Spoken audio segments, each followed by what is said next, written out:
Hello नमस्ते, मी माया पुन्हा एकदा स्वागत करते सगळ्यांचं आपल्या चॅनलच्या एका नवीन व्हिडिओमध्ये। तर आजच्या दिवसाची सुरुवात लख्ख अशा सूर्यप्रकाशाने झालेली होती, कारण की आज आभाळ नव्हतं, आज लख्ख असा सूर्यप्रकाश पडला होता आणि ते बघून चांगलं वाटलं।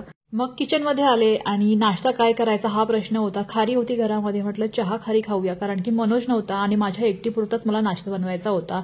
लगेचच ओटा आवरला, चहा खारी खाल्ली आणि जेवढे भांडे निघले होते तेवढे भांडे अगोदर घासून घेतले।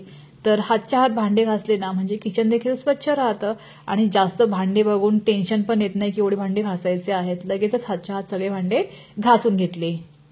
आणि जेव्हा मी एकटी घरी असते ना, मग तेव्हा एवढं टेन्शन नसतं की जेवण काय बनवायचं, नाश्ता काय बनवायचा, जे मनाला वाटेल ते बनवायचं आणि खायचं।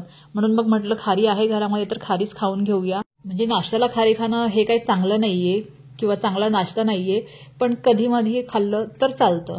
आणि इथे कलकत्त्यामध्ये मला जवळजवळ 4 वर्षांनंतर खारी मिळाली। इकडची लोक खारीला वेगळ्या काहीतरी नावाने बोलत असतील, आपल्याला खारीच माहिती आहे। आणि एके दिवशी माझी मैत्रीण घेत होती तर म्हटलं अरे ही खारी आहे, मग आपण पण घेऊया। आणि मग तेव्हापासून मी खारी घ्यायला सुरुवात केली। सुरुवातीला आम्ही बिग बास्केटमधून खारी मागवायचो ऑनलाईन। ती एवढीशी पाव किलोची खारी 100 रुपयाची असायची आणि त्याला अजिबात टेस्ट नसायची। बरं, ती खारी मुंबईवरूनच यायची, भिवंडी त्याच्यावरती ॲड्रेस लिहिलेला असायचा। बरं, तर मग हे आहे खारी पुराण। लगेचच भांडी घासून घेतले आणि इकडे मला सवय लागलेली आहे 24 तास पाणी असतं आणि त्या पाण्यामध्ये मनसोक्त काम करायचं। आणि जेव्हा घरामध्ये 24 तास पाणी असतं ना, तेव्हा काम करायला देखील बरं वाटतं, कारण की मी बघितलेलं आहे मुंबईमध्ये असताना आमच्या चाळीमध्ये नंबर लावावे लागायचे नळाला, मग ते पाणी भरायचं असायचं आणि मग त्या पाण्यामध्ये त्या नंबरावरून पण भांडणं व्हायची। असं खूप काही पाण्याचं बघितलेलं आहे। टचवूड इकडे तरी कलकत्त्यामध्ये तरी आम्ही आल्यापासून पाण्याचा असा काहीच प्रॉब्लेम नाही, 24 तास पाणी असतं। आणि मुंबईमध्ये देखील, म्हणजे मी डोंबिवलीमध्ये राहिलेली आहे, कल्याणमध्ये राहिलेली आहे, तिकडे देखील बोरिंगचं पाणी 24 तास असायचं। पियायचं पाणी ठराविक वेळेनुसार सोडायचे ते लोक। आणि माझी ही सवयच आहे, केव्हाही भांडे घासून होऊ देत, दिवसातून मी 4 वेळा भांडे घासू दे किंवा 5 वेळा भांडे घासू दे, जेवढ्या वेळेस देखील भांडे घासणार तेवढ्या वेळेस मी वॉश बेसिन घासून पुसून धुवून घेते। बरं वाटतं, ते वॉश बेसिन देखील स्वच्छ असलं की बरं वाटतं। आणि त्यामुळे ना खास करून जे झुरळ वगैरे आहेत तो प्रॉब्लेम होत नाही। आणि माझ्या घरामध्ये अजून तरी एकही झुरळ आलेलं नाहीये। तर अशा प्रकारे माझी सकाळ, मनोज नसल्यानंतरची माझी सकाळ असते की आरामशीर उठायचं आहे, आपला नाश्ता बनवायचा आहे आरामशीर, म्हणजे टिफिन बनवायचं टेन्शन नसतं, स्वतःचं जेवण तुम्ही काहीही बनवा खा तरी चालून जातं। तर मनोज नसल्यानंतर हे एक असतं की आरामशीर उठा, आपलं काम करा आणि मग आपल्या व्हिडिओज शूट करायला सुरुवात करा। आणि कालच माझं एक पार्सल आलं होतं, तर त्या पार्सलची मला अनबॉक्सिंग देखील करायची होती। तुम्ही सुरुवातीला बघितलंच असेल पार्सल कोणतं होतं ते। आणि मला खूप वेळेस प्रश्न विचारले गेलेले आहेत की तुम्ही कोणत्या ट्रायपॉडने शूटिंग करता, तर हे बघा, हा माझा असा ट्रायपॉड आहे, डॅमेज झालेला, 4 वर्ष झालेली आहेत। म्हणजे ज्यावेळेस माझं यूट्यूब चॅनल देखील नव्हतं ना, त्यावेळेस मी हा ट्रायपॉड घेतला होता, एक क्युरिओसिटीमधून घेतला होता। खूप लोकांकडे मी ट्रायपॉड बघितले होते, तर म्हटलं आपल्याकडे देखील असावा। मग तो 4 ते 5 वर्षांपूर्वी हा ट्रायपॉड घेतला होता आणि तेव्हापासून मी हाच यूज करत आहे। पूर्ण त्याचा वरचा भाग जो आहे डॅमेज झालेला आहे, पण ती क्लिप लावून मी हा ट्रायपॉड यूज करते। आणि माझे जेवढे काही व्हिडिओ आहेत हे सगळे त्याच ट्रायपॉडवरचे आहेत। तर म्हटलं एक नवीन ट्रायपॉड मागवूयाच, गरज होतीच ट्रायपॉडची। म्हणून मग मिशोवरून मी हा ट्रायपॉड आणि रिंग लाईट मागवली होती। माझी रिंग लाईट केव्हाच खराब झाली, मला वाटतं 3 वर्षापूर्वीच रिंग लाईट खराब झाली आणि तेव्हापासून मी विदाऊट रिंग लाईटच सगळे व्हिडिओ बनवत आहे।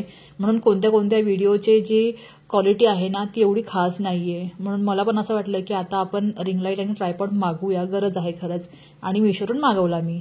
तर पॅकिंग तर एवढी सुपर्ब होती, म्हणजे ती पॅकिंग खोलायलाच मला अर्धा तास गेला। कुठून ओपन करायचं आहे, कुठून कापायचं आहे, काय करायचं आहे काहीच समजत नव्हतं। आणि शेवटी एकदाचा हा बॉक्स जो आहे ओपन झाला, मला असं वाटलं वा पॅकिंग बाहेरून चांगली आहे तर आतमधून देखील चांगली असेल, पण कशाचं काय, आतमधून पॅकिंग अजिबात चांगली नव्हती, पूर्ण डॅमेज होती।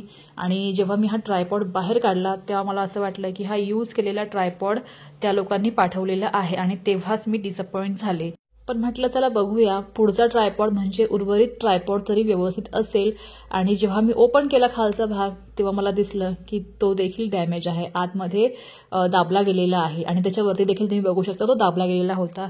तरी देखील एक होप होतं की नवीन ट्रायपॉड आलेला आहे आणि चांगला असेल तर आपण यूज करूया, थोडंसं कॉम्प्रोमाइज करायला काय हरकत आहे.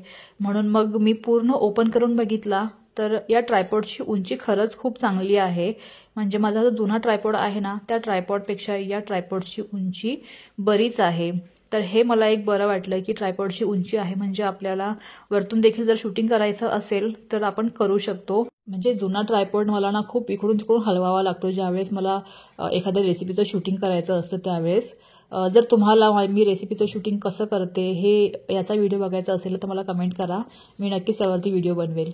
या ट्रायपॉडची क्वालिटी एवढी काही खास नव्हती, याची उंची ठीक होती पण ट्रायपॉडची क्वालिटी अजिबात खास नव्हती. त्यानंतर मग मी रिंग लाईट ओपन केलं. मला वाटतं रिंग लाईट जे आहे माझी पहिली रिंग लाईट जी होती सेम अशीच ही देखील रिंग लाईट होती. आणि तुम्ही बघू शकता आता देखील मी तेवढंच प्रोसेस करत आहे की याला कुठून ओपन करायचं आहे, काय करायचं आहे, अजिबातच निघत नव्हते, हे एवढे पॅक होते. आणि शेवटी एकदाची ही रिंग लाईट देखील निघाली आणि जी मी पहिली म्हणजे 5 वर्षापूर्वी जी मागवली होती ना तशाच काही प्रकारची ही रिंग लाईट होती. आणि ही रिंग लाईट या रिंग लाईटची क्वालिटी चांगली होती, उत्तम होती. ही रिंग लाईट मी यूज देखील करून बघितली. रिंग लाईटची क्वालिटी चांगली होती पण ट्रायपॉड बरोबर आली असल्यामुळे मला ही देखील रिटर्न करणं भाग होतं. म्हणून मग ट्रायपॉडच चांगला नसेल तर रिंग लाईट ठेवून काय करायचं आहे. या रिंग लाईट बरोबर 3-4 ॲक्सेसरीज देखील आल्या होत्या ट्रायपॉडवरती लावण्यासाठी, पण फायदा नव्हता त्याचा कारण की ट्रायपॉडची क्वालिटीच एवढी बकवास होती की तो ठेवून देखील माझे पैसे वेस्ट गेले असते. म्हणून मग मी विचार केला की ट्रायपॉड जो आहे तो ट्रायपॉड आपण रिटर्न करूया. आणि हे बघा कसा हलतो आहे. म्हणजे त्याचा जो बेस होता त्याचे जे स्टँड होते ते देखील एवढे काही खास नव्हते. शेवटी एकदाचं याचं अनपॅकिंग केलं आणि अजिबात आवडला नाही, शेवटी रिटर्नला टाकून दिला. आणि ते केल्यानंतर मी व्हिडिओज बनवायला सुरुवात केली. तर अशा प्रकारे मी माझे व्हिडिओज शूट करते. माझे व्हिडिओज मी कसे शूट करते हे देखील बघायचं असेल तर मला कमेंट करा, त्यावरती देखील मी नक्की व्हिडिओ बनवेल. आणि हा व्हिडिओ मॉनिटायझेशन प्रोसेसचा व्हिडिओ मी ऑलरेडी पोस्ट केलेला आहे, आपल्या चॅनलवरती जाऊन चेकआउट करा. खूप युजफुल व्हिडिओ आहे. मी इन डिटेल सगळी प्रोसेस सांगितलेली आहे आणि सगळी माहिती दिलेली आहे. तुम्हाला नक्कीच हा व्हिडिओ जो आहे युजफुल वाटेल. तर नक्की हा व्हिडिओ देखील चेक करा. याची लिंक जी आहे मी शेवटी देईलच. तर आय होप तुम्हाला माझा आजचा व्हिडिओ आवडला असेल. आणि व्हिडिओ आवडला असल्यास प्लीज लाईक करा. आणि जर तुम्ही अजून देखील चॅनलला सबस्क्राईब केलं नसेल तर चॅनलला सबस्क्राईब करा आणि तुमच्या फॅमिली फ्रेंड्सबरोबर शेअर करा. भेटूया लवकरच नवीन व्हिडिओमध्ये. Till then bye, keep smiling and stay healthy.